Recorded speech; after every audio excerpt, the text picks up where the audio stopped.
నేను పర్వీని ఇక డీటెయిల్స్ చూస్తే ఎన్నో హామీలు ఇచ్చి అధికారంలోకి వచ్చిన కాంగ్రెస్ రైతులను అన్ని విధాలుగా మోసం చేసిందని కేంద్ర మంత్రి కిషన్ రెడ్డి అన్నారు.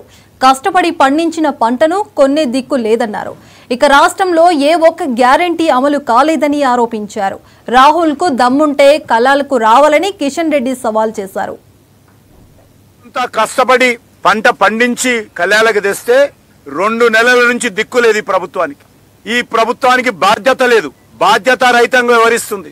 గతంలో కేసీఆర్ కూడా, గతంలో బీఆర్ఎస్ పార్టీ కూడా ఇదే విధంగా వివరించింది.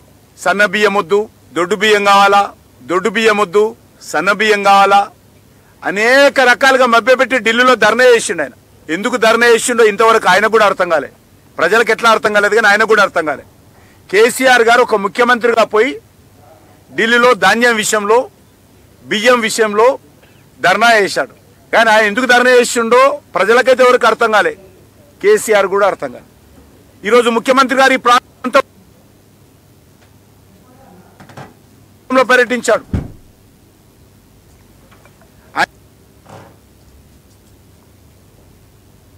ఆయన జన్మదినం అని చెప్పి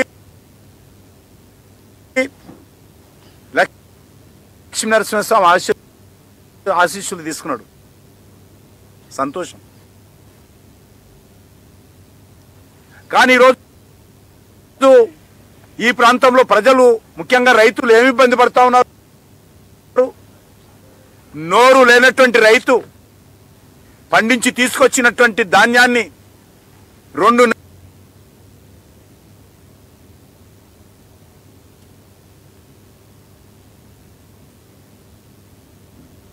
నెలలుగా కొనుగోలు చేయకుండా అనేక రకాలుగా రైతులు అవస్థలు పడతా ఉంటే, ఇబ్బంది పడతా ఉంటే, తమ పంటలు వర్షానికి తడుస్తూ ఉంటే ఇంట్లో పసిబిడ్డలను వదిలేసి, ఇంట్లో బిడ్డలను వదిలేసి, ఇంట్లో వృద్ధులను వదిలిపెట్టి ఈ కల్లాలకు వచ్చి ఈ వడ్లను పసిబిడ్డల్లాగా, ఇంట్లో ఉన్నటువంటి వృద్ధులలాగా దీన్ని కాపాడుకుంటున్నటువంటి పరిస్థితి ఉన్నది.